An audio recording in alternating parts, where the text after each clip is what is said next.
বাংলাদেশের রাজনীতিতে কি এবার নির্ধারক শক্তি হতে যাচ্ছে জেনজি? আসন্ন ত্রয়োদশ জাতীয় সংসদ নির্বাচনে জয় পরাজয়ের সমীকরণ বদলে দিতে পারে প্রায় 5 কোটি তরুণ ভোটার। ডিজিটাল প্রজন্মের এই বিশাল ভোট ব্যাংক এখন রাজনৈতিক দলগুলোর মূল লক্ষ্যবস্তু।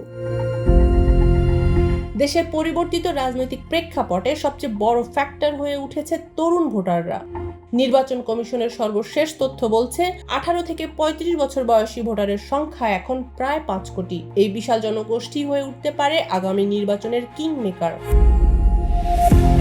তথ্য অনুযায়ী 18 থেকে 21 বছর বয়সী ভোটার 85 লাখের বেশি, 22 থেকে 25 বছর বয়সী প্রায় 1 কোটি 19 লাখ, 26 থেকে 29 বছর বয়সীদের সংখ্যা সবচেয়ে বেশি, যা 1 কোটি 21 লাখেরও বেশি, আর 30 থেকে 33 বছর বয়সী রয়েছেন 1 কোটির বেশি। সব মিলিয়ে তরুণ ভোটার প্রায় 5 কোটির কাছাকাছি। ডিজিটাল প্রযুক্তিতে অভ্যস্ত এই প্রজন্ম প্রথাগত রাজনীতির চেয়ে আলাদা কিছু চায়। তাদের অগ্রাধিকার কর্মসংস্থান, মানসম্মত শিক্ষা, প্রযুক্তি নির্ভর উন্নয়ন এবং স্বচ্ছ নেতৃত্ব। বিশ্লেষকরা বলছেন, তরুণদের ভোট যেদিকে যাবে, নির্বাচনের ফলাফলও সেদিকেই ঘুরবে।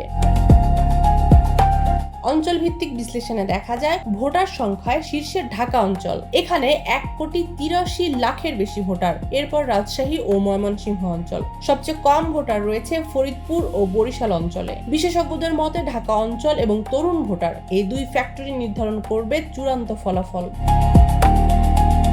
রাজনৈতিক দলগুলো ইতোমধ্যে তরুণদের আস্থা অর্জনে নানা প্রতিশ্রুতি দিচ্ছে, কারণ 5 কোটি তরুণ ভোটার ঐক্যবদ্ধ হলে বদলে যেতে পারে পুরো নির্বাচনী চিত্র।